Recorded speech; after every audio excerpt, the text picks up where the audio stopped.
মৃত্যুৰ পিছতো জুবিন গাৰ্গক লৈ এছামে ব্যৱসায় কৰিবলৈ আৰম্ভ কৰিছে। জীয়াই থকা অৱস্থাত শ্যামকানু মহন্তই জুবিন গাৰ্গৰ নামত ব্যৱসায় কৰি কৰি জুবিন গাৰ্গক ছিংগাপুৰলৈ নি হত্যা কৰিলে।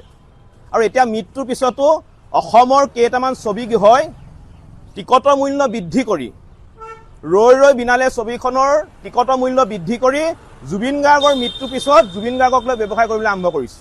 গতিকে এই ধৰণৰ ঘটনাক আমি তীব্ৰ ভাষাৰে ধিক্কাৰ দিছোঁ, গৰিহণা দিছোঁ। আমাৰ স্পষ্ট কথা, কোনো কাৰণতে ৰৈ ৰৈ বিনালে যিখন ছবি আহি আছে, এই ছবিখনৰ টিকটৰ মূল্য অসমৰ কোনো এটা ছবিগৃহই কোনো কাৰণতে বৃদ্ধি কৰিব নোৱাৰে। যদি কোনোবা ছবিগৃহই ৰৈ ৰৈ বিনালে ছবিখনৰ টিকটৰ মূল্য যদি বৃদ্ধি কৰিবলৈ হয়, তেনেধৰণৰ ছবিগৃহৰ কিন্তু মালিকৰ পিঠি বহল কৰিবলৈ আমি কুণ্ঠাবোধ নকৰিম। আমাৰ স্পষ্ট কথা, কাৰণ এই ৰৈ ৰৈ বিনালে ছবিখন হৈছে জুবিন গাৰ্গৰ জীৱনৰ অন্তিমখন ছবি।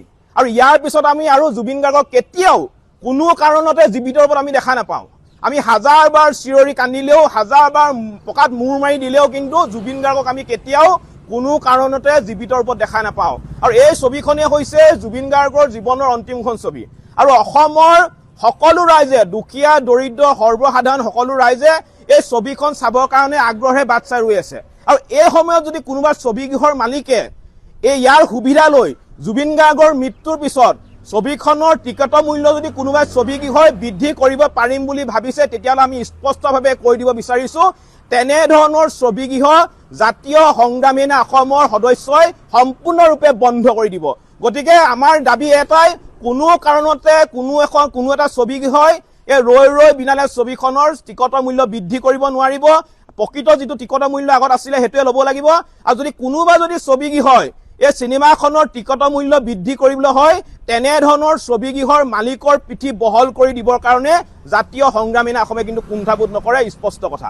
ৰৈ ৰৈ বিনালে চিনেমাখন কেৱল মাত্ৰ চিনেমা নহয়, এয়া জুবিন দাৰ সপোনৰ এখন চিনেমা আছিল। আৰু ইয়াত প্ৰতিজন অসমীয়া মানুহৰ আৱেগ জড়িত থকা এখন চিনেমা। গতিকে শেহতীয়াকৈ জুবিন দাৰ এই শেষৰ চিনেমাখনক লৈ একাংশ চিনেমা হলৰ মালিকে যি ধৰণৰ আচলতে ব্যৱসায় কৰাৰ মানসিকতা পুহি ৰাখিছে, তাক আমি জাতীয় সংগ্ৰামী সেনা অসমৰ তৰফৰ পৰা ধিক্কাৰ দিছোঁ। এনেকুৱা কাম কেতিয়াও কোনো কাৰণতে হ'ব দিয়া নহ'ব, এই কথা স্পষ্ট কৰি দিছোঁ। এতিয়া চাওক, এটা কথা, আগৰ পূৰ্বৰ যিসমূহ নিৰিখ আছিলে, আমি বিচাৰিম যে পূৰ্বৰ নিৰিখসমূহ বাহাল থাকক।